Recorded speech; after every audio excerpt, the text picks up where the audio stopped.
Okay, तो बात करते हैं केमिकल कैनेटिक्स की।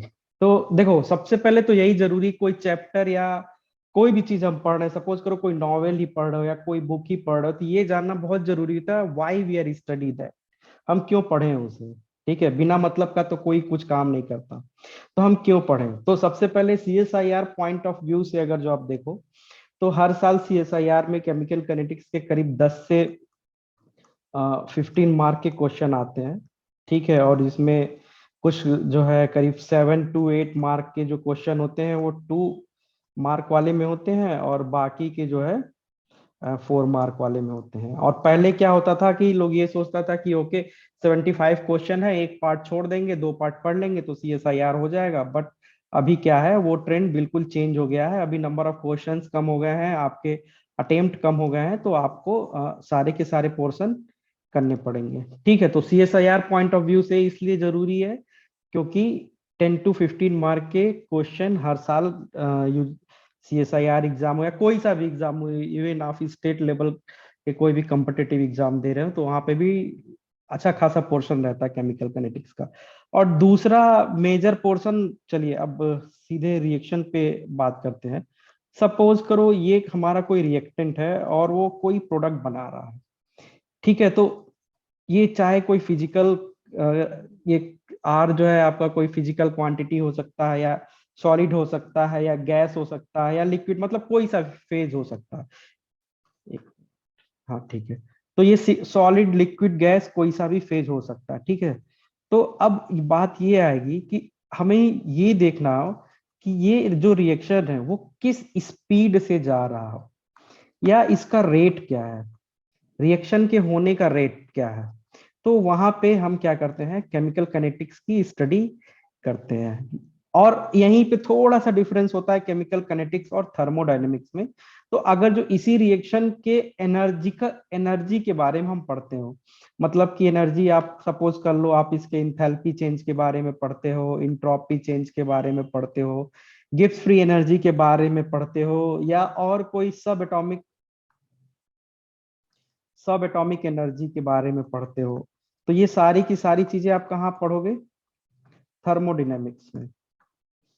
ठीक है, बट अगर जो हमें यहाँ पे इसके सिंपली हमें इस रिएक्शन की स्पीड के बारे में बात करना है कि कितने स्पीड से या किस रेट से ये रिएक्शन हो रहा है, तो वहां पे थर्मोडायनेमिक्स काम नहीं आता है, वहां पे केमिकल काइनेटिक्स काम आता है। ठीक है, तो सिंपल लैंग्वेज में अगर जो हम कहें कि व्हाट इज केमिकल काइनेटिक्स, तो इसका डेफिनेशन अगर जो हम देखें यहाँ से, तो हम सिंपली कह सकते हैं कि chemical kinetics is a branch of chemistry which deals with the speed और रेट ऑफ रिएक्शन। जी sir. Okay, rate of reaction को आर ओ आर से भी हम लोग रिप्रेजेंट कर सकते हैं। तो सिंपली हम कह सकते हैं कि 1 मिनट,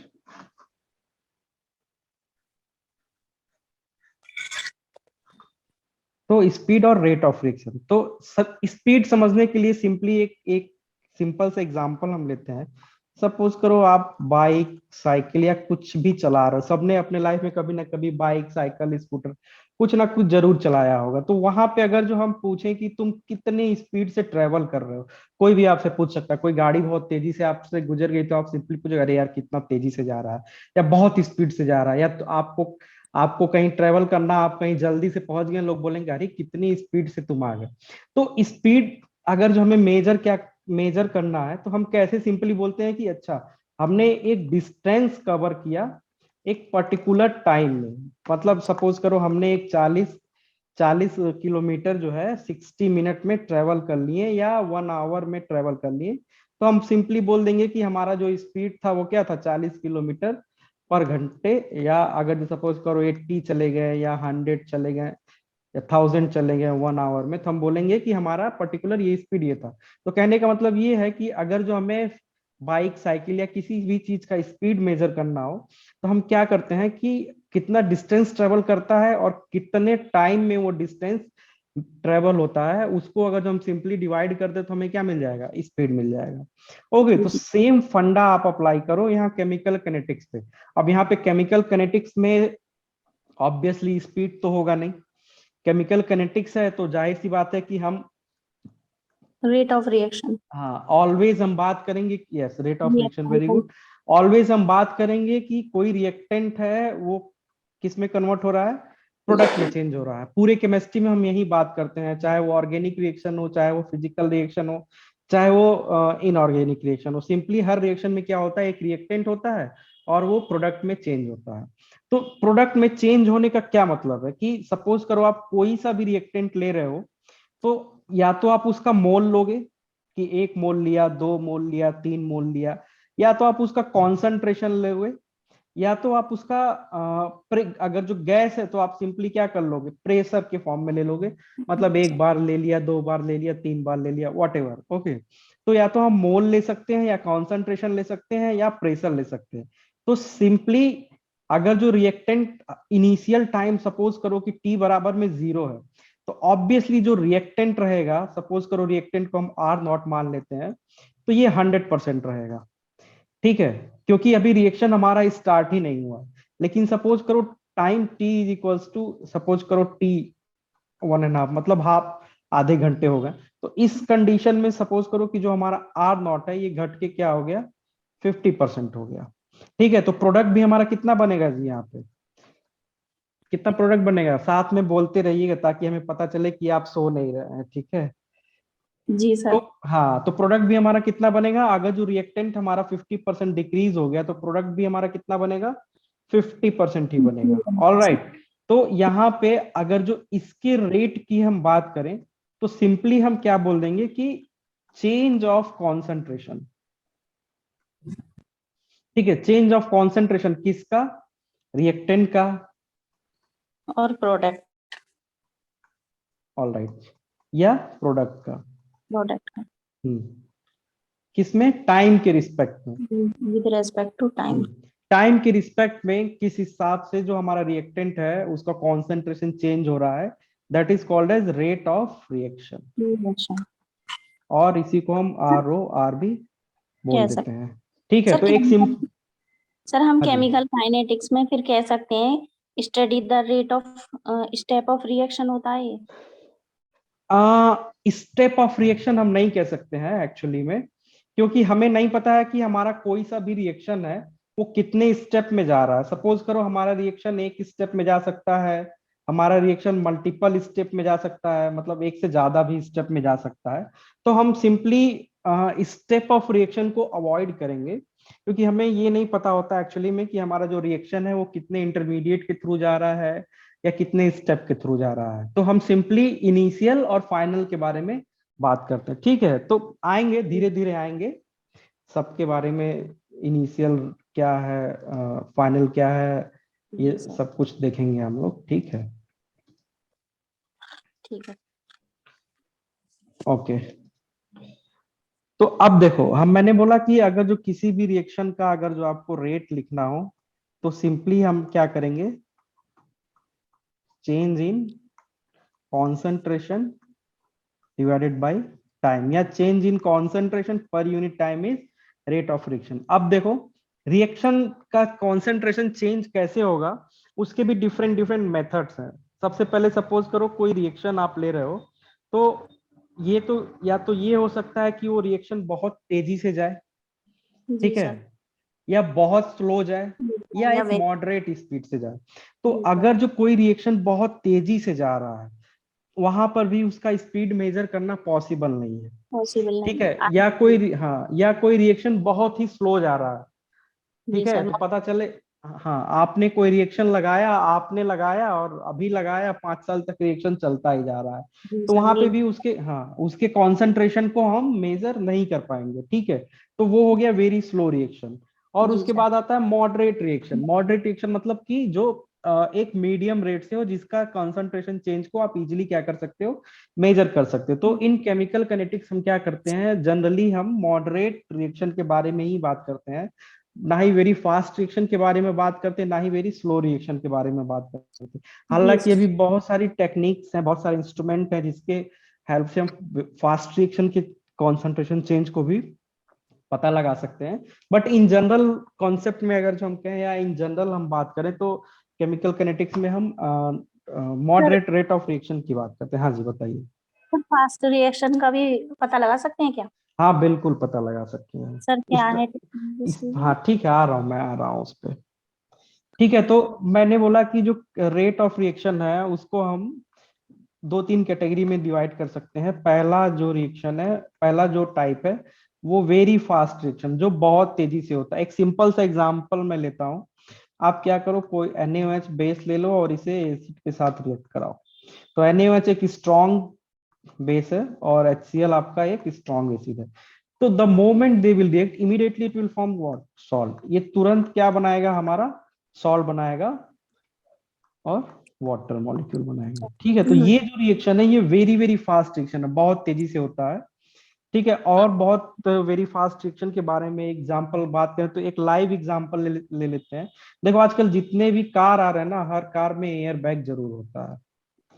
ठीक है, तो एयर बैग क्या होता है, जैसे ही कार का एक्सीडेंट होता है, with in fraction of second, हाँ जी फ्रैक्शन ऑफ सेकेंड क्या होता है कि एयर बैग बल्ज हो जाता है, एयर बैग फूल जाता है, उसमें कोई गैस भर जाती है। ठीक है, तो देखो यहाँ पे एयर बैग के खुलने का जो टाइम है वो बहुत कम है, बहुत ही कम है। मतलब with in moment, with in less than second, एक सेकेंड के से कम समय में भी उसे खोलना चाहिए, वरना कोई बेनिफिट नहीं होगा इसका। तो ऐसा कौन सा केमिकल, ऑब्वियसली यहाँ पे इतना तेजी से कोई गैस भर रहा, तो ऑब्वियसली वहां पे कोई ना कोई केमिकल रिएक्शन तो जरूर इन्वॉल्व हो रहा, क्योंकि विदाउट केमिकल रिएक्शन इतनी तेजी से कहीं पे भी एयर नहीं हो सकता। ठीक है, तो एक्चुअली केमिकल रिएक्शन क्या होता है वहां पे, वहां पे हम सोडियम अजाइड लेते हैं। तो जो एयर बैग होता है ना आपके स्टीयरिंग के पास, जो एयर बैग होता है, उस बैग में ऐसा सेटअप किया गया रहता है, वहां पे अराउंड 50 ग्राम के करीब जो है सोडियम अजाइड रखा रहता है। और इस सोडियम एजाइड को जैसे ही एक स्पार्क मिलता है, स्पार्क इन द सेंस जैसे ही आपकी गाड़ी किसी भी चीज से टकराई, उसका सेटअप ऐसा किया गया है कि वहां एक बहुत ही एक इलेक्ट्रिसिटी का एक स्पार्क मिलेगा, और टेम्परेचर अराउंड 300 डिग्री सेल्सियस का लाइट। टेम्परेचर इमीडिएटली जनरेट होगा। ठीक है, तो जैसे ही यहाँ होगा वहां पे सोडियम बनेगा और N2 गैस। जी सर। ठीक है, तो विद इन 30 मिली सेकेंड या फ्रैक्शन ऑफ सेकेंड, ये रिएक्शन आपको around 50 kg of N2 gas दे देता है। बहुत फास्ट रिएक्शन है।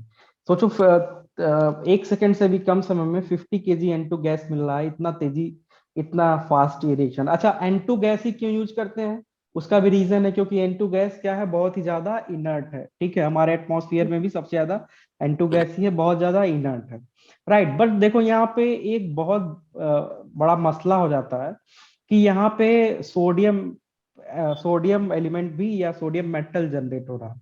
तो ये भी बहुत खतरनाक है। ऑब्वियसली सोडियम जैसे ही आएगा, कहीं से भी मॉइस्चर मिला तो ये तुरंत क्या करेगा, तुरंत विस्फोट कर। ये आग लगाएगा या ओके ब्लास्ट कर जाएगा। तो इसको काउंटर करने के लिए या इसको टैकल करने के लिए आजकल KNO3 का यूज किया जा रहा है, और इसके साथ साथ यहाँ पे सिलिका का यूज किया जा रहा है।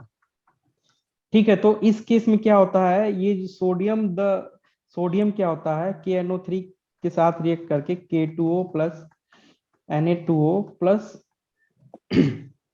N2 gas.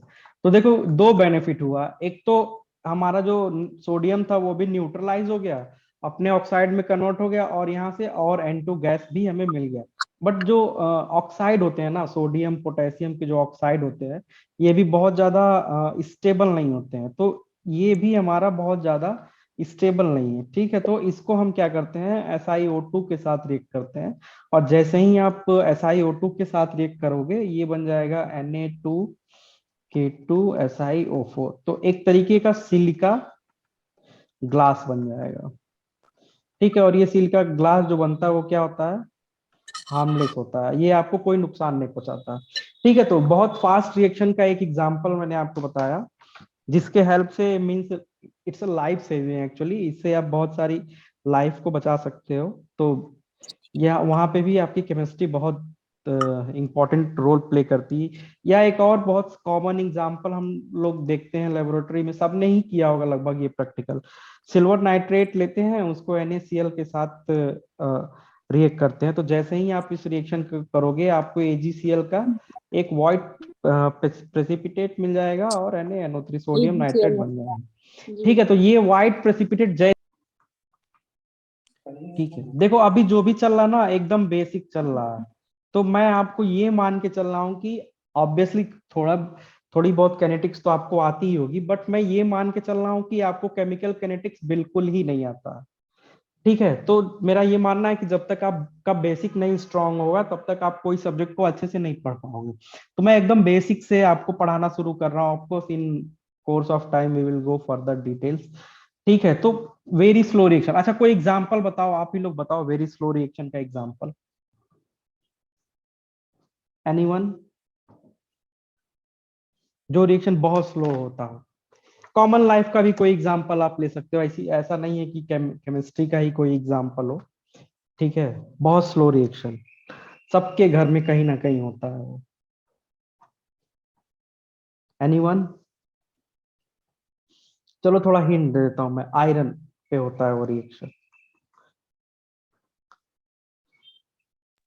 Sir oxidation iron का। हाँ, ऑक्सीडेशन आयरन का, it means rusting of iron. ठीक है, जंग लगना, सिंपली रस्ट। यहाँ पे क्या है, okay so Deepa said corrosion. हाँ, that is also okay, that is also good example, corrosion. तो corrosion, rusting, all these are the, okay, तो ये कुछ ऐसे एग्जाम्पल हैं जो बहुत ही स्लो होते हैं। ठीक है, या डायमंड का फॉर्म होना, ठीक है, कोल का फॉर्म होना, या नेचुरल वाटर का फॉर्म होना। अब आप बोलोगे सर वाटर का तो बहुत तेजी से बनता, no, water formation of water is also very slow reaction, मतलब H2 और O2 जहाँ पे कंबाइन होके बनते हैं, वाटर का फॉर्म होना भी बहुत स्लो रिएक्शन होता है। या CO2 का फॉर्म होना, CO2 नॉर्मली हमारे अर्थ में भी फॉर्म होता है, वो कहाँ से, जो कार्बन होता है वो ग्रेफाइट, ये क्या करता है O2 के साथ रिएक्ट करके CO2 गैस बनाता है। ठीक है, या रस्टिंग ऑफ आयरन के बारे में ही हम बात कर लें, तो रस्टिंग ऑफ आयरन नॉर्मली कैसे होता है। ठीक है, rusting of iron means iron +2 state में है, तो ये क्या करेगा, वाटर के साथ रिएक्ट करके क्या बना लेगा, Fe, या आयरन आपका +3 स्टेट में है, ये वाटर के साथ फेरस हाइड्रोक्साइड बना लेगा।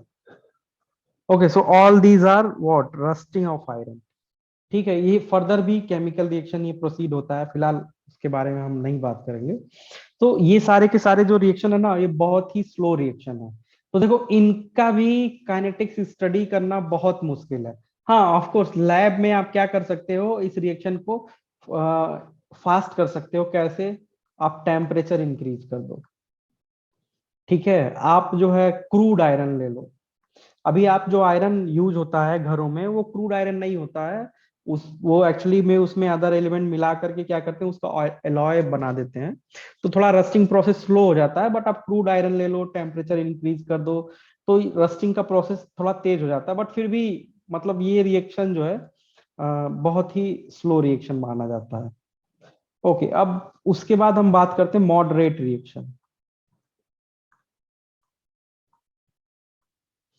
तो मेनली जो केमिकल कैनेटिक्स है ना, वो यही मॉडरेट रिएक्शन डील करता है।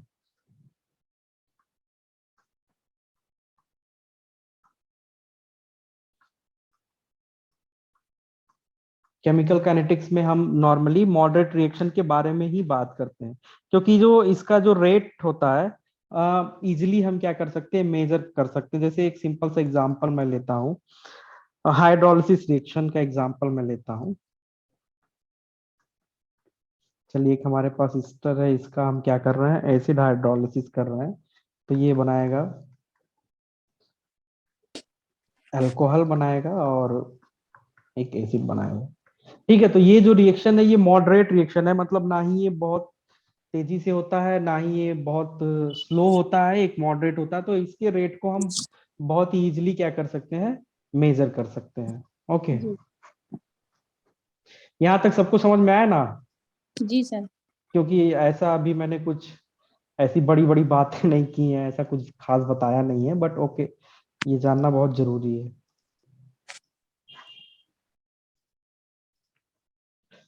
ओके, तो यहाँ हमने क्या किया, बहुत सारे रिएक्शन के बारे में जाना कि जो रिएक्शन होता है, एक मैं रिकैप कर देता हूँ। रिएक्शन के बारे में जाना, हमने ये देखा कि रिएक्शन क्या होता है, फास्ट होता है, स्लो होता है और मॉडरेट होता है। और केमिकल काइनेटिक्स में हम नॉर्मली क्या करते हैं, मॉडरेट रिएक्शन के बारे में बात करते हैं। तो चलो अब आते हैं, सपोज करो हमारा कोई आर है, R means reactant, P means product. अब हम इसके रेट ऑफ रिएक्शन की बात करें तो जैसा कि हमने आपको स्टार्टिंग में ही बता दिया था कि रेट ऑफ रिएक्शन यहाँ पे क्या होगा, अगर जो आर के रिस्पेक्ट में देखें तो decrease in concentration of R upon में टाइम, टाइम इंटरवल, माइनस। ठीक है।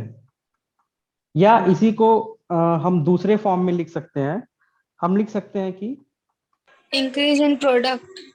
हाँ, increase in concentration of P और प्रोडक्ट अपॉन में टाइम टाइम। इंटरवल।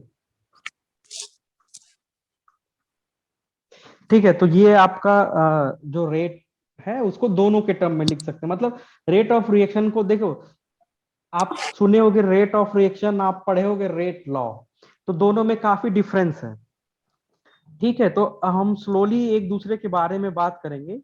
फिलहाल यहाँ पे रेट ऑफ रिएक्शन के बारे में ही हम बात करेंगे। तो रेट ऑफ रिएक्शन को हम प्रोडक्ट के टर्म में भी लिख सकते हैं, रेट ऑफ रिएक्शन को हम रिएक्टेंट के टर्म में भी लिख सकते हैं। ठीक है, अच्छा सोशल साइंस में कितने आते हैं? चलो यहाँ पे हम अगर जो ये बात करें कि decrease in concentration of R, मतलब आर का कॉन्सेंट्रेशन अभी नहीं होगा, होता है ऐसा, ऑनलाइन में होता है ये सारी चीजें। ठीक है, ओके तो ओके ओके कंटिन्यू करते हैं। तो यहाँ पे बात कर रहे थे कि जो हमारा रेट ऑफ रिएक्शन है वो decrease in concentration of R है अपॉन में टाइम इंटरवल, और increase in concentration of P है अपॉन में टाइम इंटरवल। अच्छा देखो यहाँ पे अगर जो डिक्रीज की हम बात करें, हाँ कोई कुछ बोल रहा है क्या? कलर थोड़ा डार्क। हेलो कलर थोड़ा डार्क। हेलो,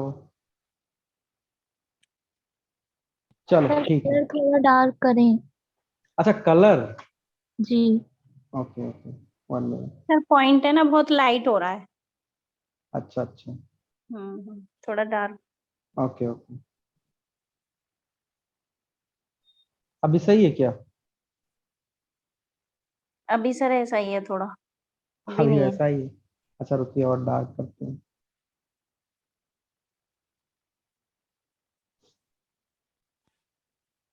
अभी करेक्ट है।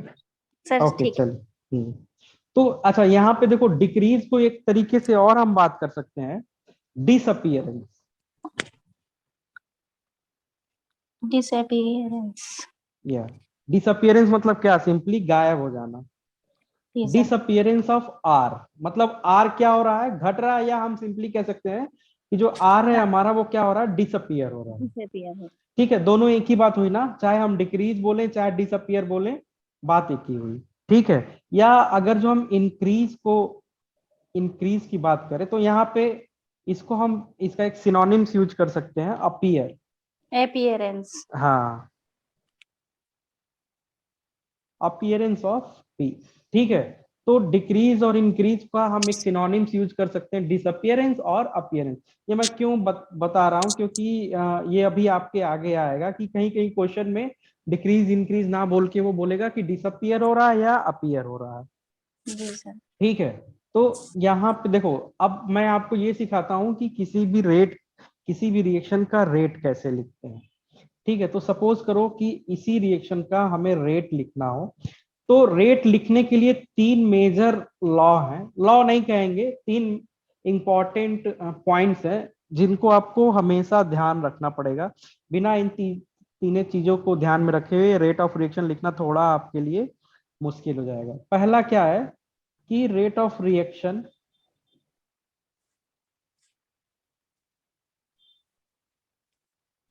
should be defined in terms of reactant or product, R is reactant, P is product. इसका मतलब क्या है कि जब कभी भी हम रेट ऑफ रिएक्शन लिखेंगे ना, तो उसको हम हमेशा रिएक्टेंट के टर्म में लिखेंगे या प्रोडक्ट के टर्म में लिखेंगे, कहीं पे भी इंटरमीडिएट का यूज हम नहीं करेंगे। ठीक है, तो या तो वो रिएक्टेंट के टर्म में लिखा जाएगा या तो वो प्रोडक्ट के टर्म में लिखा जाएगा, इंटरमीडिएट के टर्म में नहीं लिखा जाएगा।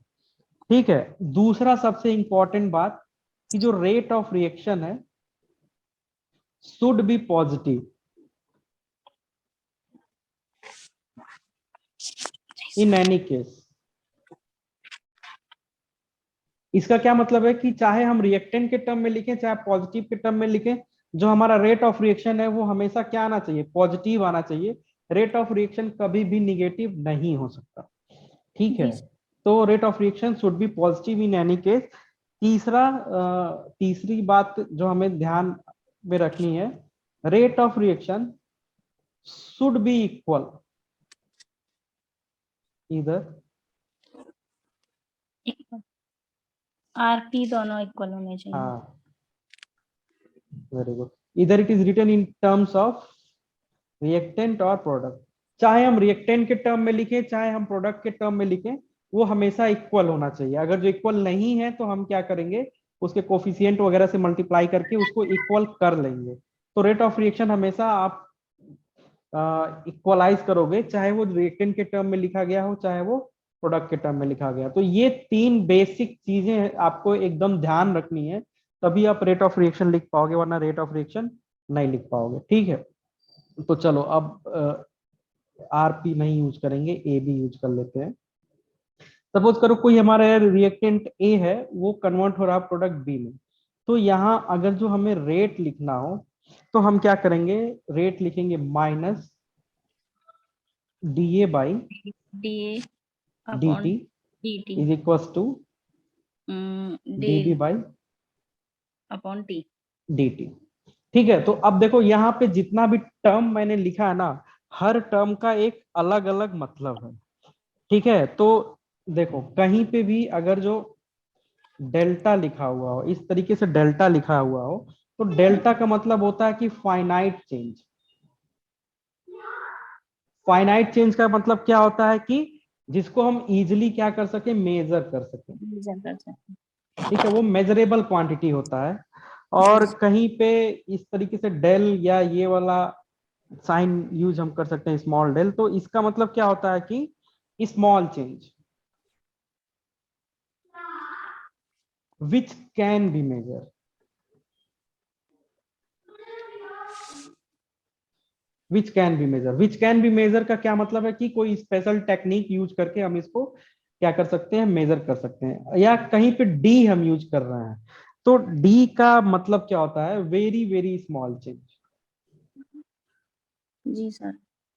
ठीक है, वेरी वेरी स्मॉल चेंज, हम इसको बहुत ही मुश्किल होता है, मतलब ऑलमोस्ट इम्पॉसिबल होता है इसको मेजर करना। ठीक है, तो हर सिंबल का एक अलग अलग मीनिंग है, और मतलब जहां पे हमें जरूरत पड़ेगी उसके हिसाब से हम सिंबल को चेंज करते चले जाएंगे। तो यहाँ पे आप डी भी लिख सकते हो, यहाँ पे डेल्टा भी, मतलब तीनों में से कोई सा भी साइन यूज कर सकते हो, क्योंकि अभी मैं एक बहुत ही कॉमन सा रिएक्शन यूज कर रहा हूँ। और जो ये ब्रैकेट टर्म है ना, ब्रैकेट मतलब ये है कॉन्सेंट्रेशन टर्म है।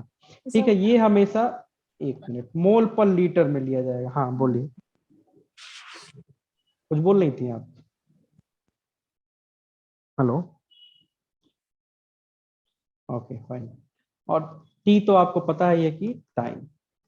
ठीक है, तो मैंने बोला कि जो रेट है ए कन्वर्ट हो रहा बी में, हम कैसे लिखेंगे, माइनस डी ए अपॉन में D T is equal to D B upon में डी टी। तो देखो ये रिएक्टेंट के टर्म में है और ये हमारे प्रोडक्ट के टर्म में है। ठीक है, तो हम देखते हैं कि हमारा तीनों कंडीशन ये सेटिस्फाई कर रहा है कि नहीं। तो पहला तो rate of reaction should be defined in terms of reactant और प्रोडक्ट। ओके, हमने रेट ऑफ रिएक्शन को रिएक्टेंट और प्रोडक्ट के टर्म में डिफाइन कर दिया। रेट ऑफ रिएक्शन, चलो तीसरा पढ़ लेते हैं पहले। Rate of reaction should be equal इधर in written in terms of R और पी। ठीक है, यहाँ पे रेट ऑफ रिएक्शन इक्वल है क्योंकि 1 मोल ए का डिसोसिएट हो रहा है तो 1 मोल बी का हमारा बी का बन रहा है। और दूसरा बात ये है कि rate of reaction should be positive in any case, but यहाँ पे हमने निगेटिव साइन लगा दिया। कोई बताएगा नेगेटिव साइन क्यों यूज किया यहाँ पे मैंने? रिएक्टेंट के लिए। रिएक्टेंट के लिए वो ठीक है, लेकिन निगेटिव साइन क्यों यूज किया है? कुछ तो लॉजिक होना चाहिए ना, कुछ रीजन होना चाहिए कि कहीं पे अगर जब हम कोई साइन यूज कर रहे हैं।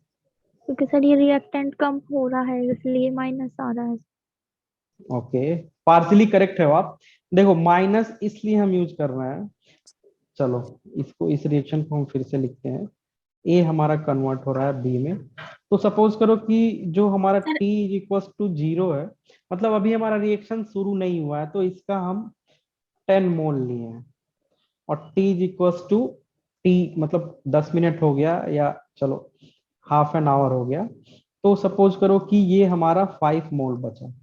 तो अगर जो हमें चेंज निकालना हो, तो जब कभी भी हम चेंज निकालते हैं तो क्या करते हैं जी? जब कभी भी हम चेंज निकालते हैं तो हम क्या करते हैं? इनिशियल फाइनल को, इनिशियल। हाँ, फाइनल को इनिशियल से माइनस कर देते हैं। तो यहाँ पे फाइनल हमारा क्या है? 5 है, और 5 इनिशियल हमारा क्या है? 10 है। अब आप इसको माइनस करोगे तो आपके पास क्या आएगा? -5 आ गया ना। तो अब देखो यहाँ पे रेट अगर जो हम सिंपली लिख देते तो ऑटोमेटिकली वो किस टर्म में आ जाता? माइनस टर्म में आ जाता। देखो यहाँ पे ऑटोमेटिकली ये माइनस टर्म में आ गया। चलो इसी प्रोडक्ट के बारे में बात कर लें। तो जब T is equal to T रहा होगा, तो ये जो हमारा B है वो कितना रहा होगा? बताइए आप लोग। मतलब अभी रिएक्शन स्टार्ट नहीं हुआ है, तो प्रोडक्ट कितना रहा होगा? सर 0। हाँ, 0 मोल रहा होगा। जी और sir. T is equal to half an hour, तो अब ये कितना मोल बच गया? 5 5। मोल। 5 मोल बनेगा। तो अगर जो इसके चेंज की हम बात करें तो obviously same formula, final minus initial, तो ये क्या आ जाएगा? 5 माइनस 0, तो ये क्या आ गया? 5। तो अब देखो ये पॉजिटिव है कि निगेटिव है? पॉजिटिव है, राइट। पॉजिटिव। तो जब कभी भी रिएक्ट प्रोडक्ट के टर्म में रेट होता है तो बाय डिफॉल्ट क्या होता है? पॉजिटिव होता है। आपको कुछ भी करने का जरूरत नहीं है, क्योंकि विद इन टाइम जो प्रोडक्ट का कॉन्सेंट्रेशन होता है या जो गैस प्रेशर होता है, जो भी आप कंसीडर करो, वो हमेशा क्या होगा? इंक्रीज होगा। ठीक है, लेकिन जब कभी भी रिएक्टेंट की आप बात करोगे तो विद इन टाइम वो हमेशा क्या होगा? डिक्रीज होगा। ठीक है, जैसे आपको यहाँ बताया ना, देखो यहाँ पे माइनस में आएगा। अच्छा अब बताओ, इस माइनस को अगर जो हमें पॉजिटिव में कन्वर्ट करना हो तो हम क्या करेंगे? माइनस को पॉजिटिव में कन्वर्ट करने के लिए क्या करेंगे? सिंपली ऐसे काट दे तो हो जाएगा पॉजिटिव में। क्या कॉपी पेन पे तो हो गया, ऐसे हमने एक और लाइन चला दिया तो पॉजिटिव में कन्वर्ट हो गया, बट रियल में ऐसा पॉसिबल नहीं है। तो इसको हम क्या करें कि माइनस क्वांटिटी, कहीं चलो यहाँ लिख लेते हैं, माइनस क्वांटिटी है, इसको हम क्या करें? माइनस क्वांटिटी से मल्टीप्लाई कर दें, तो ये क्वांटिटी ओवरऑल फिर किस में कन्वर्ट हो जाएगी? पॉजिटिव में कन्वर्ट हो जाएगी ना। इतना मैथमेटिक्स तो सबको पता ही है, बेसिक मैथमेटिक्स क्लास 6, 7, जी 8 में पढ़ा होगा। माइनस को यस कहीं भी सर। मल्टीप्लाई करते हैं माइनस से, तो हमेशा किस में कन्वर्ट हो जाता है? प्लस में कन्वर्ट हो जाता है। तो अब आपको लॉजिक समझ में आया है कि यहाँ पे माइनस क्यों एक्चुअली में यूज करते हैं। ठीक है, ऐसा नहीं है कि रिएक्टेंट है तो हमें माइनस लगा दिया, कोई साइन कन्वेंशन है, ऐसा ऐसा कुछ नहीं है, साइन कन्वेंशन नहीं है ये। ठीक है, ये एक रीजन है यहाँ पे। इसको हो रहा किसी का माइक ऑन है क्या? ओके, ठीक है। तो ये बात समझ में आई सबको कि हम यहाँ पे निगेटिव साइन क्यों यूज कर रहे हैं? क्योंकि जो हमारा रिएक्टेंट है उसका रेट बाय डिफॉल्ट किस में आएगा? हमेशा निगेटिव क्वांटिटी में आएगा। और उसको अगर जो हमें पॉजिटिव क्वांटिटी में कन्वर्ट करना है तो हमेशा हमें क्या करना पड़ेगा? माइनस साइन से मल्टीप्लाई करना पड़ेगा, तब ऑटोमेटिकली जो रेट हमारा है वो किस में कन्वर्ट हो जाएगा? रिएक्टेंट में, सॉरी, पॉजिटिव क्वांटिटी में कन्वर्ट हो जाएगा। तो इतना बात सबको समझ में आया ना? हाँ जी बोलिए, हाँ ना कुछ तो बोलिए। जी यस सर। सर। ओके, जी। वेरी गुड, इतना समझ में आ गया तो आप केमिकल कैनेटिक्स समझ गए। ठीक है, तो अच्छा चलो अब मैं क्या करता हूँ, और भी क्वांटिटी ले लेता हूँ। A plus B is converting into C C plus D। ठीक है, तो यहाँ पे अगर जो इसके रेट की हम बात करें, इसका रेट लिखना हो तो फिर चलो कैसे लिखेंगे? माइनस, चलो हम ये वाला साइन यूज कर रहे हैं, डेल्टा A बाई, आप कोई सा भी यूज कर सकते हो, क्योंकि हम यहाँ डिफाइन नहीं कर रहे हैं कि बहुत फास्ट रिएक्शन है, बहुत स्लो रिएक्शन है, या मॉडरेट रिएक्शन है। हम डिफाइन नहीं कर रहे हैं, तो for the sake of convenience whatever sign you want you can use. Okay, तो हम, चलो तो ये हो गया। अच्छा, लेकिन एक चीज ध्यान रखना, अगर जो ऊपर डेल्टा साइन यूज करो तो नीचे भी डेल्टा साइन, ये नहीं कि यहाँ ऊपर डेल्टा लिख दिया नीचे डी लिख दिया, नहीं तब गलत हो जाएगा। चलो जी अब इसको कैसे लिख सकते हैं, minus delta of B upon में डेल्टा ऑफ टी, ये हो गया delta of C C upon में delta of T is equal to delta of D upon में delta of T. All right, तो यहाँ पे आपको समझ में आ गया ना कि ये निगेटिव साइन जब भी रिएक्टेंट हम ले रहे हैं तब भी निगेटिव साइन यूज कर रहे हैं, तो क्यों यूज कर रहे हैं, इसका सबको रीजन समझ में आ गया ना। जी सर। ओके, वेरी गुड, इतना समझ लिया, बहुत अच्छी बात है। चलो तो अब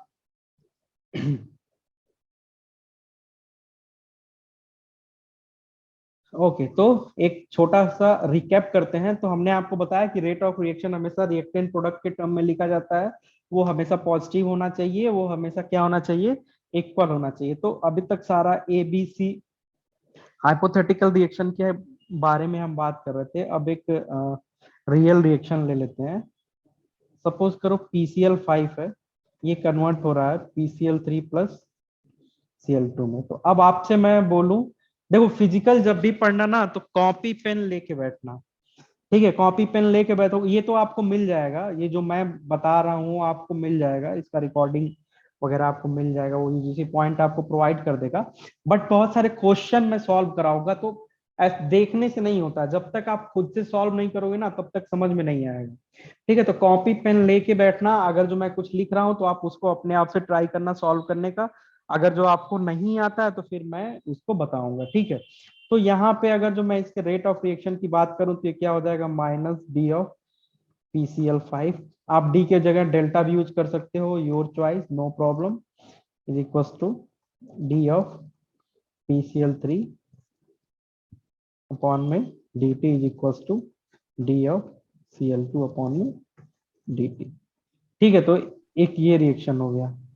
अच्छा, आप सपोज करो, देखो यहाँ पे एक खास बात है, जितना भी रिएक्शन मैं ले रहा हूँ हर जगह इसका भी 1 मोल है, इसका भी 1 मोल है, इसका भी 1 मोल है, ठीक है। तो हम रेट ऑफ रिएक्शन सिंपली ऐसे लिख दे रहे हैं। अच्छा, लेकिन एक चीज देखो, इस पूरे क्वांटिटी को अभी मैंने बताया ना कि डिक्रीज की जगह हम एक सिनोनिम्स यूज कर सकते हैं, तो इसको हम जो delta negative of delta of PCl5 by dt है, इसको हम ये लिख सकते हैं क्या, रेट ऑफ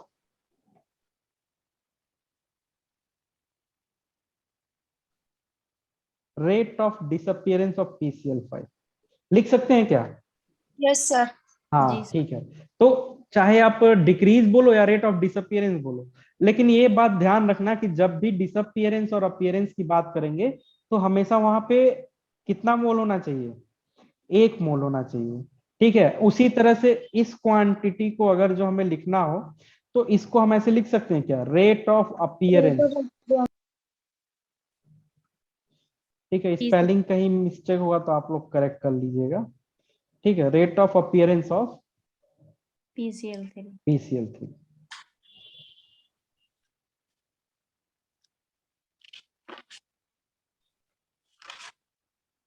ठीक है, उसी तरह इस क्वांटिटी की अगर जो हम बात करें तो इसको भी हम क्या लिख सकते हैं कि रेट ऑफ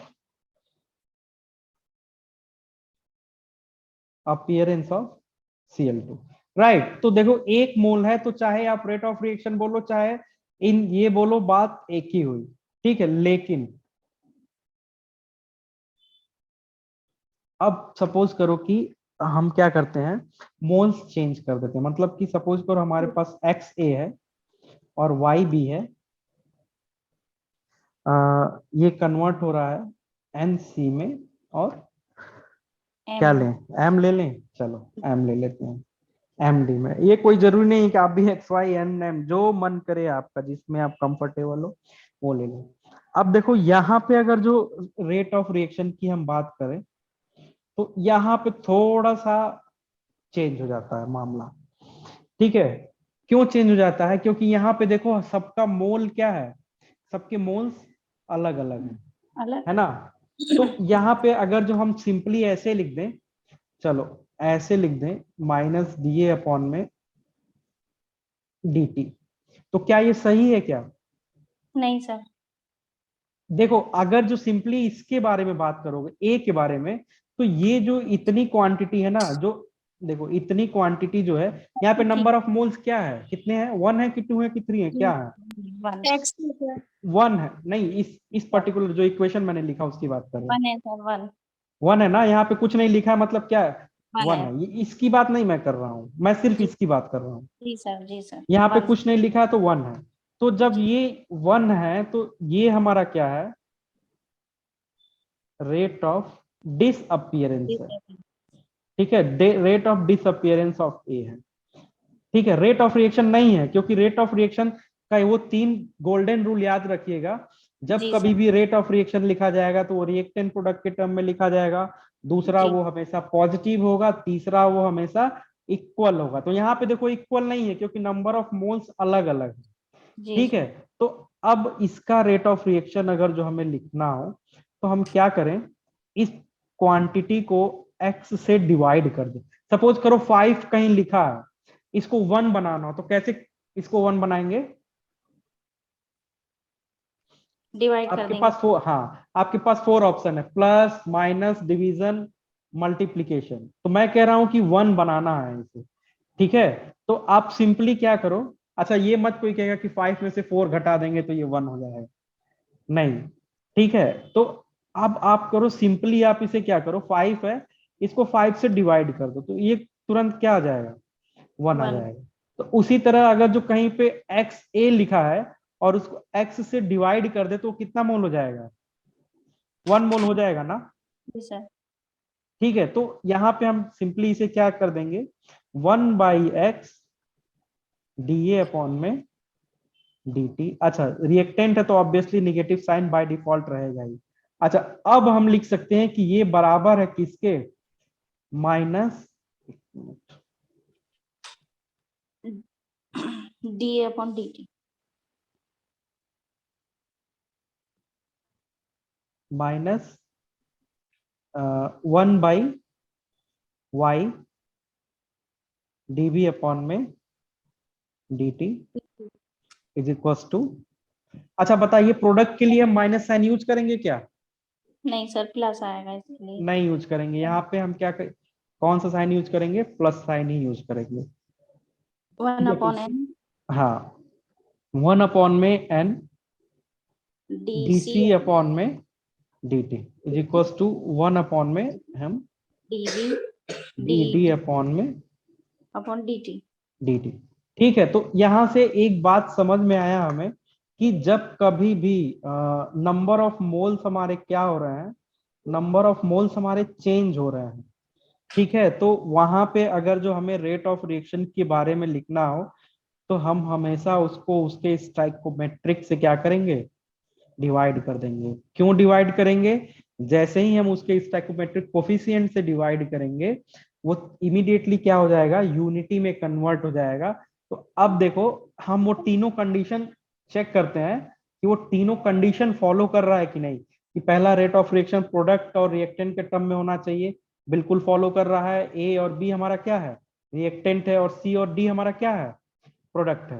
ऑलराइट, दूसरा कंडीशन हमारा क्या था, दूसरा कंडीशन हमारा था कि ये ऑलवेज पॉजिटिव होना चाहिए, चाहे हम रिएक्टेंट के टर्म में लिखे चाहे प्रोडक्ट के टर्म में लिखें। तो देखो ये क्वांटिटी बाय डिफॉल्ट पॉजिटिव है, इसके आगे हमने निगेटिव साइन लगा दिया तो ये पॉजिटिव हो गया। तो ओके, दूसरा कंडीशन भी क्या हो रहा है, ये पहला कंडीशन फॉलो किया, दूसरा कंडीशन भी फॉलो किया। अब आते हैं तीसरे कंडीशन पे। तीसरा कंडीशन क्या कहता है कि रेट ऑफ रिएक्शन जो है वो हमेशा इक्वल होना चाहिए, चाहे वो रिएक्टेंट के टर्म में लिखा जाए चाहे वो प्रोडक्ट के टर्म में लिखा जाए। तो वो करने के लिए हमने क्या किया, हर रिएक्शन को उसके कोफिशिएंट से क्या कर दिया, डिवाइड कर दिया। तो जैसे ही डिवाइड किया वो यूनिटी में कन्वर्ट हो गया, तो हमारा रेट ऑफ रिएक्शन क्या हो गया, इक्वल हो गया। ओके, तो यहाँ पे जो हमारा 3 गोल्डन रूल था रेट ऑफ रिएक्शन लिखने का वो फॉलो कर रहा है। ठीक है, तो इतनी बातें सबको समझ में आई ना, कि रेट ऑफ रिएक्शन अगर जो सिंपली कोई इक्वेशन दे दी जाए और कोई आपसे पूछ ले कि भैया बताइए इसका रेट ऑफ रिएक्शन कैसे लिखेंगे, तो आप लिख लोगे कि नहीं लिख लोगे, बताओ, इतना बताओ हमें। जी सर। ओके ठीक है, बहुत अच्छी बात है, आपने रेट ऑफ रिएक्शन लिख लिया तो आधा केमिकल किनेटिक्स का क्वेश्चन ऐसे ही सॉल्व कर लिया। क्योंकि रेट ऑफ रिएक्शन लिखना बहुत जरूरी है केमिकल काइनेटिक्स में। रेट ऑफ रिएक्शन आप नहीं सही लिख पाओगे तो फिर आगे चल के बहुत दिक्कत होगी। ठीक है, तो यहाँ पे हमने देखा कि रेट ऑफ रिएक्शन कैसे लिखते हैं। अब बात करते हैं यूनिट, रेट ऑफ रिएक्शन के यूनिट के बारे में।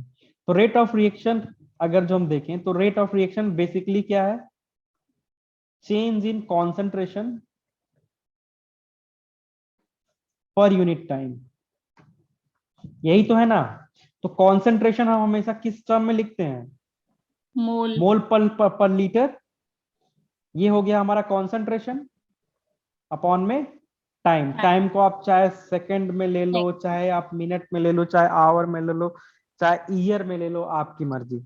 ठीक है, तो यहां से अगर जो हम रेट ऑफ रिएक्शन के यूनिट की बात करें तो ये क्या हो जाएगा, मोल पर लीटर पर सेकेंड, या हम इसको लिख सकते हैं मोल पर लीटर पर मिनट, या इसको हम लिख सकते हैं मोल पर लीटर पर आवर। ठीक है, तो इस क्वांटिटी में हम आप इसको इस क्वांटिटी में हम लिख सकते हैं, या इसको हम लिख सकते हैं मोल, लीटर को मैं डेसीमीटर में कन्वर्ट कर दे रहा हूं, मोल पर डेसीमीटर क्यूब पर सेकेंड। ठीक है, तो ये सारी की सारी क्या है, यूनिट है। आपका मन जिस यूनिट में आप चाहो उस यूनिट में आप इसको ml, लीटर को ml में भी, मोल पर सेंटीमीटर क्यूब पर सेकेंड, ये सेंटीमीटर क्यूब है। ठीक है, तो आप जिस भी यूनिट में लिखना चाहो इजीली आप क्या कर सकते हो, इसको लिख सकते हो। इतनी बातें समझ में आ गई सबको? ठीक है, तो चलो इतना रामायण हमने कह लिया। अब देखते हैं कि कितना आपको समझ में आया। तो कोई भी चीज कितना समझ में आया वो जानने के लिए हम क्या करते हैं, क्वेश्चन करते हैं। हाँ, वेरी गुड। अगर जो क्वेश्चन आपने सॉल्व कर लिया तो हमें ये पता चल जाएगा कि आपको चीजें समझ में आ गई। तो ये क्वेश्चन हम लेते हैं। ये दिख रहा है क्या सबको, क्वेश्चन दिख रहा है ना? जी सर। ओके, तो हाँ, तो ये CSIR एग्जाम में 2015 में ये क्वेश्चन पूछा गया है। तो क्वेश्चन कह रहा है the reaction 2A plus B is giving to 3Z if the rate of consumption of A is 2 into 10 to the power minus 4 mole per decimeter cube per second. The rate of formation of Z, मतलब कि ये A के बारे में given है, आपसे बोल रहा है कि rate of formation of Z निकालो। तो बेसिकली देखो, फिजिकल के क्वेश्चन सॉल्व करने के गोल्डन रूल क्या है। तो गोल्डन रूल ये है कि सबसे पहले तो आपको फार्मूला पता होना चाहिए। ठीक है, कोई सा भी, फिजिकल ले लो, मैथमेटिक्स ले लो, इवन आप ऑर्गेनिक इनऑर्गेनिक की भी बात कर लो, तो ऑर्गेनिक में एटलीस्ट आपको रिएजेंट का रोल पता होना चाहिए, है ना। रिएजेंट का रोल ही अगर जो आपको नहीं पता है कि ये रिएजेंट क्या काम करेगा, तो आप क्वेश्चन को सॉल्व कर पाओगे क्या, नहीं कर पाओगे, प्रोडक्ट नहीं बना पाओगे। ठीक है, तो reagent is also like, physical में उसको फॉर्मूला बोल देते हैं, ऑर्गेनिक में रिएजेंट बोल देते हैं। तो हमेशा पहला कंडीशन क्या है, फार्मूला हमें याद होना चाहिए। और दूसरी बात ये कि क्या गिवन है, ये हमको अच्छे से एनालाइज करना रहेगा। और तीसरी बात ये कि हमसे क्या पूछ रहा है। ठीक है, तो हम लिख सकते हैं कि आस्किंग, क्वेश्चन में क्या पूछ रहा है। ठीक है, तो उसके अकॉर्डिंग हम क्या करते हैं, फार्मूला को अप्लाई करते हैं। ये नहीं कि केमिकल काइनेटिक्स आपसे पूछ रहा है तो आप क्या करो, क्वांटम का फार्मूला, हर्मिशियन ऑपरेटर लगाने लगे। ठीक है, तो ये भी गलत है। आपको एटलीस्ट ये पता होना चाहिए कि कौन सा फार्मूला यहाँ पे कौन सा फार्मूला लगेगा। तो देखो, इस तरह का क्वेश्चन जैसे ही आपको दिखे, आप सबसे पहले क्या करो कि सबसे पहला बेसिक काम, आप रेट ऑफ रिएक्शन लिख लो उसका। तो इसका रेट ऑफ रिएक्शन अगर जो हमें लिखना हो तो क्या हो जाएगा, -1/2 delta of A by D, sorry not delta, D लिखने का आदत हो गया है। ठीक है, तो डेल्टा ऑफ T, ठीक है, इज इक्वल्स टू माइनस, यहाँ पे 1 है तो लिखने का जरूरत नहीं है, 1 बाय डिफॉल्ट होता है। जी सर। डेल्टा ऑफ, बहुत आसान सा क्वेश्चन है, 2 नंबर का क्वेश्चन था, dt, और 1/3 डेल्टा ऑफ Z अपॉन में dt। ठीक है, तो यहाँ पे हमने क्या कर लिया है, रेट ऑफ रिएक्शन लिख दिया। अब हम देखते हैं कि क्वेश्चन में आगे गिवन क्या है, क्या गिवन है।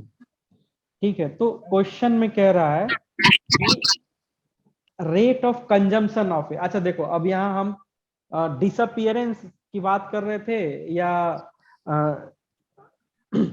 डिसअपियरेंस सिनोनिम्स यूज किया था, यहाँ पे उसने क्या यूज कर लिया, डिसअपियरेंस के जगह कंजम्पशन यूज कर लिया। तो मतलब डिक्रीज यूज करो, डिसअपियरेंस यूज करो, कंजम्पशन यूज करो, सारी बातें क्या है एक ही। कंजम्पशन मतलब कितना तेजी से कंज्यूम हो रहा है। ठीक है, तो तीनों एक ही बात हुई ना, अच्छा है ना। सर, ये डिसअपियरेंस होगा सर, ये कंजप्शन भी? हाँ, डिसअपियरेंस कंजम्पशन एक ही बात हो गया, डिसअपियर हो रहा है या कंज्यूम हो रहा है या डिक्रीज हो रहा है, एक ही बातें हो गई। ठीक है, तो देखो यहाँ पे आंसर होगा 3 × 10⁻⁻⁴। हाँ सही है, ओके वेरी गुड। ठीक है, तो इसको हम थोड़ा और भी अच्छे से समझने की कोशिश करेंगे, क्योंकि अभी इनिशियल स्टेज में है ना। तो देखो, तो अब हमने एक ये फार्मूला लिख लिया। अब यहाँ से देखो ये तीनों क्वांटिटी आपस में क्या है, इक्वल है। तो ए गिवन है, जेड के बारे में पूछ रहा है, तो यहां से हम ऐसे लिख सकते हैं क्या, -1/2 delta of A divided by delta of T is equal to 1/3 delta of Z by delta of T. यहाँ पे मैंने डेल्टा डी लिख दिया है। ठीक है, ये सब प्रिंटिंग मिस्टेक है, इसको आप ध्यान मत दीजिएगा। ठीक है, तो ये तीनों इक्वल है, तो हम इसको यहां से ऐसे सिंपली लिख सकते हैं। अच्छा, तो अब देखो गिवन क्या है, गिवन है रेट ऑफ कंजम्पशन ऑफ ए, मतलब कि क्वेश्चन में गिवन क्या है, -डी या डेल्टा बाई डेल्टा डी। ये गिवन है 2 × 10⁻⁻⁴। यूनिट हम नहीं लिखेंगे, लिख लेते हैं चलो, मोल इनवर्स। चलो यूनिट छोड़ो, जगह नहीं है इधर। ठीक है, इसकी वैल्यू गिवन है, और आपसे किसकी वैल्यू पूछ रहा है, delta of Z by delta of T, इसकी वैल्यू पूछ रहा है। तो सिंपली आप क्या करो, इस इक्वेशन में रख दो 1/2 इंटू 2 × 10⁻⁻⁴ इज इक्वल टू 1/3 सर 3 dz। 10⁻⁴ आ गया। हाँ जी, 3 × 10⁻⁻⁴। हाँ सही बात है, dt। ओके, तो यहां से अगर जो आप dz बाई dt की बात करो, तो ये 3 इधर चला जाएगा ना, तो ये क्या हो जाएगा, 3/2 इंटू 2 × 10⁻⁻⁴, या 2 से 2 कैंसिल हो गया, ये हो गया 3 × 10⁻⁴ मोल डेसीमीटर क्यूब सेकेंड इनवर्स। कौन सा ऑप्शन है, फर्स्ट ऑप्शन है, राइट। फर्स्ट ऑप्शन है ना, ये वाला, ये वाला सही है। ठीक है, तो देखो अभी मैंने, चूंकि ये पहला क्वेश्चन था, इस वजह से मैंने इतना सारा लंबा चौड़ा प्रोसेस किया, लेकिन जब आप इसमें एक्सपर्ट हो जाओगे, तो अगर जो एग्जाम में सिमिलर टाइप ऑफ क्वेश्चन आता है, तो इसको करने में आपको कितना टाइम लगेगा, मैक्सिमम 1 मिनट लगेगा, 1 मिनट से ज्यादा नहीं लगेगा। ठीक है, तो फिजिकल की क्वेश्चन की खास बात यही है, अगर जो वो आएगा तो तुरंत हो जाएगा, नहीं आएगा तो बिल्कुल नहीं होगा, मतलब कि आपका टाइम सेविंग होगा। ठीक है, अगर जो आपको आ रहा है तो आप उसको करिए, नहीं आ रहा है तो उसे छोड़ के आगे बढ़िए। ठीक है, और CSIR में देखिए टाइम मैनेजमेंट बहुत इंपॉर्टेंट है, चाहे CSIR हो चाहे गेट हो, टाइम मैनेजमेंट बहुत इंपॉर्टेंट है, आई गेस। अच्छा, आप लोगों में से कितने लोगों ने CSIR एग्जाम एक भी बार अटेम्प्ट किया, किसी ने दिया है क्या, नहीं दिया, किसी ने नहीं दिया। ओके, ठीक है, तो देखो अगर जो आप बिना तैयारी के CSIR एग्जाम देते हो ना, तो आपके पास प्लेंटी ऑफ टाइम रहेगा, क्योंकि वो कोई क्वेश्चन आएगा ही नहीं। ठीक है, तो 1 घंटे में जो भी गेस करना होगा आप गेस करके कर लोगे, लेकिन जब आप तैयारी के साथ बैठोगे एग्जाम में, तो आपको 3 आवर्स कम लगेंगे। ठीक है, तो वहां पे टाइम मैनेजमेंट बहुत ही इंपॉर्टेंट हो जाता है। ठीक है, तो वहां पे यही होता है कि जो क्वेश्चन आपको आ रहा है वो क्वेश्चन आप करिए, और जो नहीं आ रहा उसको छोड़ के आगे बढ़िए। ठीक है, तो एक क्वेश्चन ये किया था, अब चलो दूसरा क्वेश्चन हम करते हैं।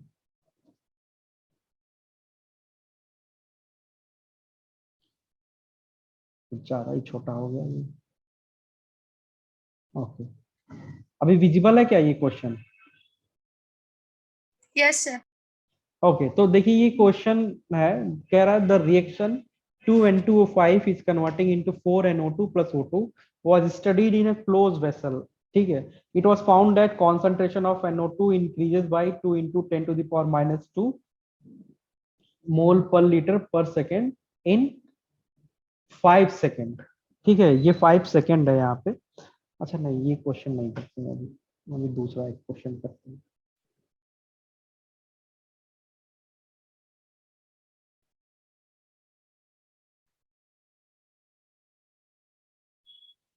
ये क्वेश्चन करते हैं, एकदम बेसिक सा क्वेश्चन है ये भी।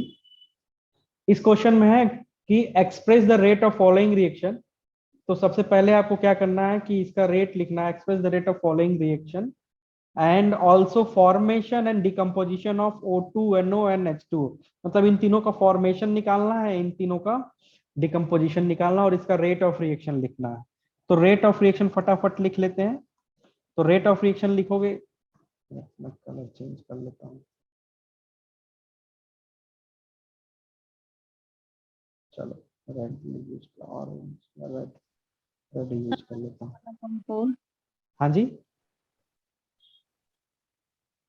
तो ओके, तो अगर जो रेट ऑफ रिएक्शन लिखना तो हम कैसे लिखेंगे, -1/4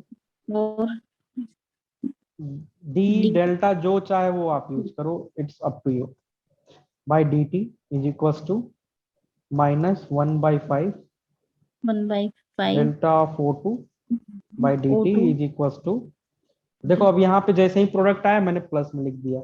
इसका रीजन पता ही हो गया आपको, क्योंकि बाय डिफॉल्ट ही पॉजिटिव में होता है। d of NO by dt is equals to 1/6 d of H2O by H2O upon dt। ठीक है, तो अब यहाँ से हमने क्या कर लिया, यहाँ पे सबका रेट ऑफ रिएक्शन लिख लिया। अब क्वेश्चन के सेकंड पार्ट पे आते हैं। क्वेश्चन के सेकंड पार्ट में बोल रहा है कि आपको क्या करना है, O2 का रेट ऑफ फॉर्मेशन निकालना है, NO का, NO किधर है, प्रोडक्ट साइड में, तो फॉर्मेशन होगा, और वाटर भी किधर है, प्रोडक्ट साइड में, तो फॉर्मेशन होगा। O2 किधर है, रिएक्टेंट साइड में, तो इसका डिकम्पोजिशन होता है, डिकम्पोजिशन होगा। लेकिन ये क्वेश्चन में कुछ गिवन है क्या, कोई वैल्यू गिवन है? ओके, यहाँ पे गिवन है, if the rate of formation of NO is, मतलब कि क्वेश्चन में देखो क्या गिवन है, d of NO by dt, ये कितना गिवन है? हाँ जी, ये गिवन है 3.6। हाँ, ये क्वेश्चन में देखो यहाँ गिवन है, यहाँ पे ये वैल्यू गिवन है। तो अब आप चलो यहाँ से आप सिंपली क्या कर सकते हो, चलो पहले सबसे पहले वाटर का निकाल लेते हैं। वाटर को निकालने के लिए हम क्या करें, इन दोनों इक्वेशन को कंपेयर कर लेते हैं सिंपली। देखो आप जिस भी इक्वेशन को कंपेयर करोगे सबसे आंसर एक ही आएगा। तो आपके लिए होमवर्क क्या है, मैं एक वैल्यू को लेके कंपेयर करूंगा, आप सभी वैल्यू को लेके चेक करना आंसर सेम आ रहा है कि नहीं। ठीक है, तो NO दिया हुआ है इसलिए हम NO का यूज कर लेते हैं। तो 1/4 इंटू DNO बाई dt कितना गिवन है, 3.6 into 10 to the power -3 is equals to 1/6 of d H2O by dt। तो यहाँ से dH2O बाई dt क्या हो जाएगा, 6, ये 6 किधर चला जाएगा, यहाँ चला जाएगा, ये हो जाएगा 6/4 into 3.6 into 10 to the power -3। आप लोग बता दो कितना वैल्यू आएगा। 5.4 into 10 to the power -3। Yes, very good, 5.4 into 10 to the power -3 मोल। सबको समझ में आ रहा ना क्यों आ रहा है ये वैल्यू? जिसको समझ में नहीं आ रहा वो पूछ सकता है। जी सर, आ रहा है सर, इतना ही आ रहा है। हाँ, इतना ही आएगा, ये सिंपली 0.9 हो जाएगा, 0.9 को 6 से आप मल्टीप्लाई करोगे तो 5.4 हो जाएगा। ठीक है, तो देखो एक मैंने बता दिया, आपका ये होमवर्क रहेगा कि आपको rate of formation of O2 निकालना रहेगा और rate of formation of NH3 निकालना रहेगा। सबका आंसर गिवन है, आप निकाल के चेक करिएगा कि रिस्पेक्टिव वैल्यू आ रहा है कि नहीं आ रहा। ठीक है सर, हो गया, निकाल लिया। निकाल लिया, आंसर मैच कर रहा? Yes sir. वेरी गुड, आप लोग तो बहुत स्मार्ट लोग हैं। ठीक है, तो यहाँ से रेट ऑफ रिएक्शन कैसे लिखेंगे इसके बारे में समझ में आ गया ना सबको? Yes sir. ठीक है, एक जी क्वेश्चन और सर। कर लेते हैं हम फटाफट।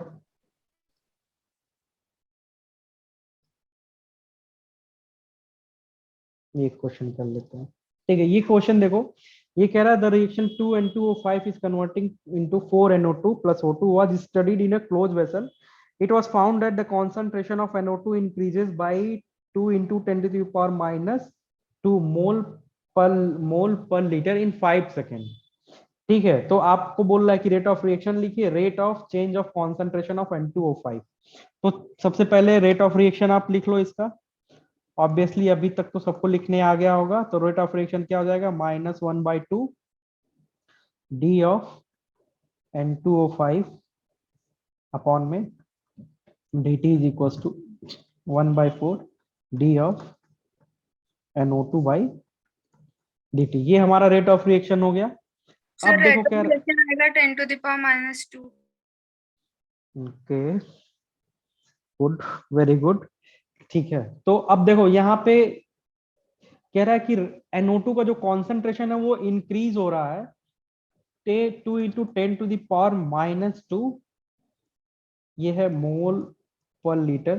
कितने सेकंड में? 5 सेकंड में। तो आपको एक्चुअली में इसकी वैल्यू नहीं दी गई है, NO2/dt की वैल्यू नहीं दी गई है, यहाँ पे आपको इसकी वैल्यू निकालनी पड़ेगी। ठीक है, क्योंकि हमारे पास बोला कि NO2 इंक्रीज हो रहा है कितने समय में, 5 सेकंड में। तो हमें क्या करना पड़ेगा, इसको डिवाइड करना पड़ेगा।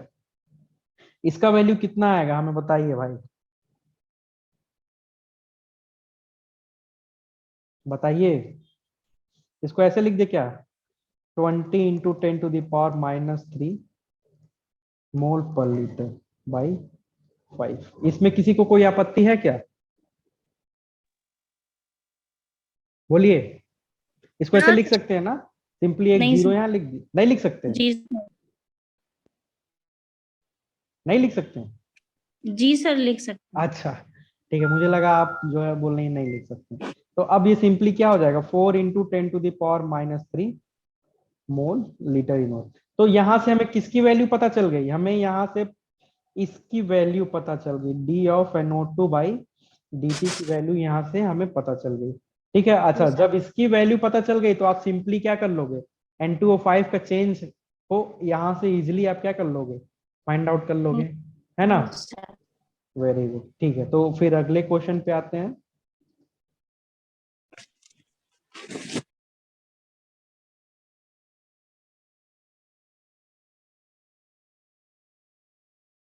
ठीक है, ये सब बहुत बेसिक से क्वेश्चन है। इस तरह के क्वेश्चन आपको प्रैक्टिस अगर जो करना हो तो कोई सा भी आप जेई लेवल का बुक या इंटरमीडिएट लेवल की बुक आप उठा सकते हो, उसमें ऐसे बहुत सारे क्वेश्चन होंगे, तो आप उसे प्रैक्टिस कर सकते हो वहां से। ठीक है, याद रखना, जब तक रेट ऑफ रिएक्शन आपको सही से लिखने नहीं आएगा तब तक आप फिजिकल केमिस्ट्री के क्वेश्चन को इजिली सॉल्व नहीं कर पाओगे। ठीक है, तो वही कह रहा है, in reaction two N2O5 is converting to 4NO2 plus O2 the rate of reaction can be express. यहाँ पे सबका रेट ऑफ रिएक्शन को बोला ऐसे एक्सप्रेस कर देंगे भाई। फिर बोल रहा what is the relation of K1 K2 K3, K1 K2 K3 के बीच में क्या रिश्ता है। ठीक है, आप रिश्ता निकालिए, चलिए रिश्ता निकालने में भी एक्सपर्ट हो जाओगे आप। तो इस तरह का क्वेश्चन कहीं पे आए तो सबसे पहले हम क्या करेंगे जी, रेट ऑफ रिएक्शन लिखेंगे। तो जब रेट ऑफ रिएक्शन लिखोगे तो ये क्या हो जाएगा, 1/2 डी ऑफ N2O5 अपॉन में dt is equal to 1/4 D of NO2 upon में dt is equal to D of O2 upon में dt। ऑल राइट, ऐसे लिख देंगे ना रेट ऑफ रिएक्शन। जी बोलिए। Sir.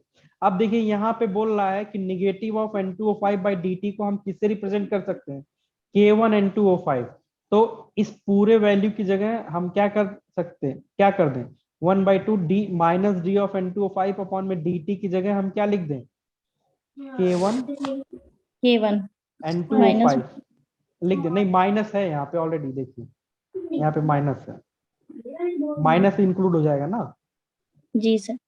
Is equal to D of NO2/dt को इसने क्या बोला कि इसको हम लिख दें K2 अपॉन में N2O5। N2O5 हाँ, और फिर अल्टीमेटली D ऑफ O2 को बोल रहा है कि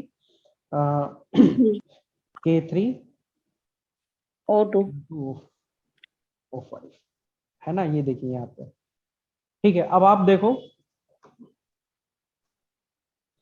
इसमें ये वाला टर्म, ये वाला टर्म, ये वाला टर्म कॉमन है, कैंसिल आउट हो जाएगा। तो ये सिंपली आपके पास क्या बच जाएगा, 1/2 K1 is equal to 1/4 K2 is equal to K3। ठीक है, तो ये हो गया इसका रिलेशनशिप। तो ये जो रिलेशनशिप है वो फ्रैक्शन में है। अगर जो इस फ्रैक्शन को आपको होल मतलब फ्रैक्शन हटाना है तो आप क्या करो, 4 से मल्टीप्लाई कर दो इसको। ठीक है, जब 4 से मल्टीप्लाई करोगे तो यहाँ पे भी 4 इंटू 1 4 इंटू 4 इक्वलाइज करने के लिए मैं कर रहा हूँ। तो क्या हो जाएगा, 2K1 is equal to K2 is equal to K3। तो ये आपका हमारा क्या हो गया, So आंसर 4 हो गया। K3 है ना? अच्छा 4K3, okay, this is printing mistake, okay, this can be ignored, okay. तो ये हमारा आंसर हो गया। ठीक है, इतनी बातें समझ में आई क्या सबको? Yes sir. ठीक है, तो अभी तक जितना पढ़ाया सबको समझ में आया क्या? कोई ऐसी बात, कोई ऐसी पॉइंट जो आपको समझ में ना आई हो? No sir. Okay, very good. चलो तो ठीक है, आज की क्लास के लिए इतना ही। हम एक छोटा सा रिकैप करते हैं ताकि आपको हमेशा ये समझ में आए। तो मैंने सबसे पहले बताया कि कोई भी रिएक्टेंट है वो प्रोडक्ट में कन्वर्ट हो रहा है। इसका अगर जो रेट ऑफ रिएक्शन लिखना है तो हम क्या करेंगे, change of concentration of reactant पर यूनिट टाइम। फिर मैंने कुछ कॉमन एग्जांपल बताए आपको वेरी फास्ट रिएक्शन के। क्या कौन सा इसका केस SIR एग्जाम में जो आया था क्वेश्चन इससे रिलेटेड सॉल्व